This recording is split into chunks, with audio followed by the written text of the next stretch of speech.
ये आलिंद है, ये भी आलिंद है।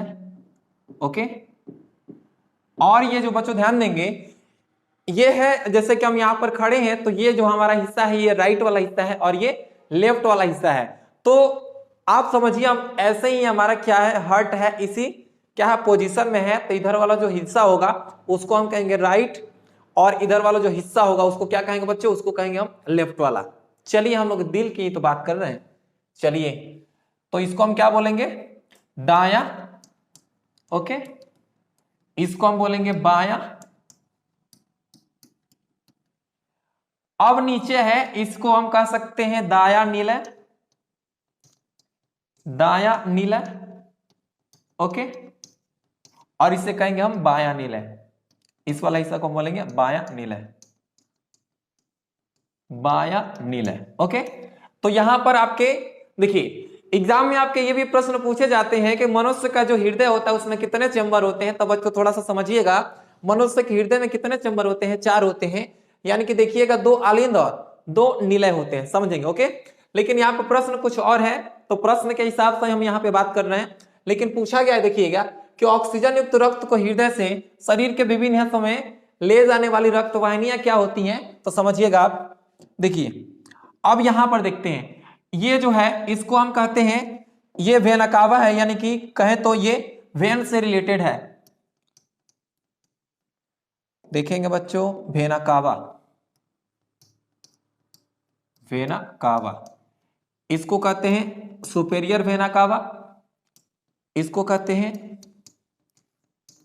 इंफेरियर, मतलब नीचे वाला हिस्सा इंफेरियर वेना कावा, ठीक है।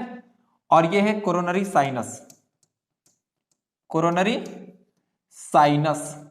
ओके, अब देखिए थोड़ा सा समझते हैं। अब ये सुपेरियर वेना कावा है, कोरोनरी साइनस है, और ये इंफेरियर वेना कावा है। इनका काम है CO2 युक्त रक्त को किसमें लाना, तो हृदय के जो राइट ऑरिकल है, जी हाँ, जो यहाँ पे दाया आलिंद है इसको हम क्या कहते हैं, राइट ऑरिकल भी कहते हैं, ठीक है। ओके, राइट ऑरिकल का नाम से भी जाना जाता है, या कह सकते तो उसको हम इंग्लिश में राइट ऑरिकल कहते हैं, ठीक है बच्चों, समझिएगा आप। तो जो सुपेरियर वेना कावा है, कोरोनरी साइनस है, और इंफेरियर वेना कावा है, ये करता क्या है, तो यह अशुद्ध रक्त को हृदय के ये दाया आलिंद है उसमें लेके आता है। थोड़ा समझिए, हृदय के दाया आलिंद में लेकर आता है। अब देखिए अब होता क्या है कि ये जो दाया आलिंद है उससे जो रक्त है वो आता है दाया निलय में। अभी आप समझने का प्रयास करेंगे, ये है अभी भी क्या है, CO2 युक्त रक्त है। कौन सा रक्त है बच्चों, CO2 युक्त रक्त, यानी कि ये अशुद्ध रक्त है, शुद्ध रक्त नहीं है, ऑक्सीजन युक्त रक्त नहीं है। अब समझिएगा, अब यहां से ये रक्त यहां पर आया और इसमें देखिएगा एक नली निकली हुई है। अब इस नली का नाम क्या होता है, समझने का प्रयास करेंगे।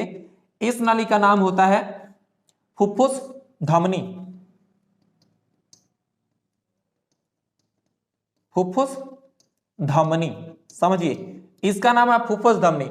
अब फुफ्फुस धमनी क्या होता है, तो समझिएगा इसको फुफ्फुस धमनी क्यों कहते हैं, क्योंकि ये अशुद्ध रक्त को लेकर जाता है हमारे जो फुफ्फुस, यानी जिसके संबंध है लंग्स से। कहां पे ले जाता है बच्चों, लंग्स पे लेके जाता है, यानी कि अशुद्ध रक्त को लंग्स के पास ले जाता है ताकि उसमें ऑक्सीजन जुड़ सके, ठीक है।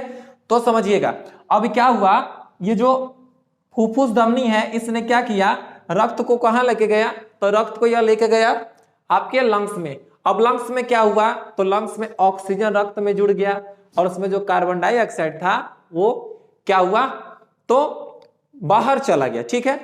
अब समझने का प्रयास करेंगे, तो ये ऑक्सीजनेटेड हो गया है। अब यहां पर ये जो ऑक्सीजन युक्त रक्त है वो लंग्स से पहुंचता है आपके जो बाया आलिंद है उसमें पहुंचता है। किसके द्वारा पहुंचता है, तो समझिएगा इसे कहते हैं फुफ्फुसीरा। क्या कहते हैं बच्चों, फुफ्फुसीरा, और इसको इंग्लिश में कहते हैं पल्मोनरी वेन।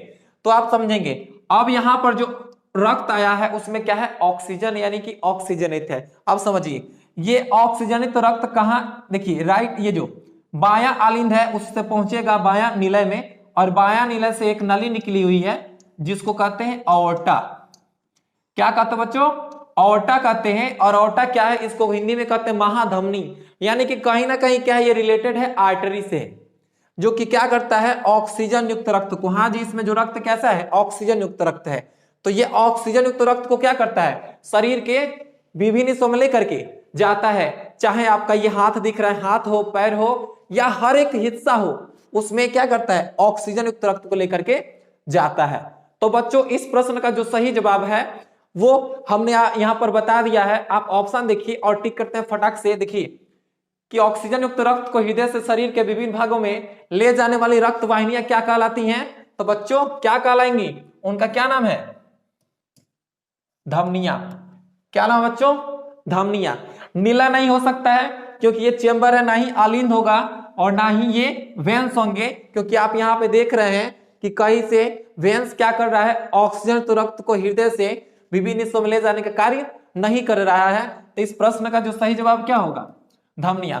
और हाँ बच्चों ये प्रश्न है, इसके साथ बहुत सारे ऐसे एक्सप्लेनेशन हमने आपको दे दिया जिससे बहुत सारे आपके एमसीक्यू क्या होंगे, तो हल हो जाएंगे। जैसे कि हृदय में कितने चैम्बर होते हैं, 4 होते हैं। ये जो रक्त है इसका ऑक्सीजनेशन यानी कि उसमें ऑक्सीजन कहां जुड़ता है, तो लंग्स में जुड़ता है। इसी तरह से इसमें बहुत सारे प्रश्न हमने क्या कर दिए, आपको बता दिए हैं। तो बच्चों वीडियो को शुरू से अंत तक जरूर देखिएगा ताकि आपका जो पूरा कंसेप्ट है क्लियर होते जाए और आपके एग्जाम में एक भी एमसीक्यू ना छूटे और आप एग्जाम में 100% करो। ठीक है, चलिए अब हम बात करते हैं जो दूसरा प्रश्न है आपके सामने बायो का, वो कौन सा प्रश्न है देखेंगे आप। ओके, समझने का प्रयास करेंगे। अब प्रश्न आपके सामने है कि रक्त के हल्के पीले रंग का जो चिपचिपा पदार्थ होता है उसमें क्या कहते हैं, ध्यान से समझेंगे। ऑप्शन देखते हैं, लिम्फ। तो बच्चों आपको बता दें लिम्फ क्या है, तो लिम्फ और रक्त क्या होते हैं, 2 प्रकार के ये बॉडी फ्लूइड होते हैं। तो लिम्फ तो होगा नहीं। फिर यहाँ पे सीरम है, तो समझने का प्रयास करेंगे आप। जो क्या होता है, ब्लड जो प्लाज्मा होता है उससे हम क्या करते हैं, रक्त को थक्का बनाने वाले कारकों को क्या कर देते हैं, हटा देते हैं। तब जो पदार्थ बचता है उसको हम कहते हैं सीरम। यानी कि समझिएगा plasma minus clotting factor, clotting factor यानी कि रक्त का जो थक्का बनाने वाले कारक होते हैं उन्हीं को हम क्या करते हैं, प्लाज्मा से हटा देते हैं, तो उसको हम क्या कहते हैं बच्चों, सीरम कहते हैं। क्लियर है।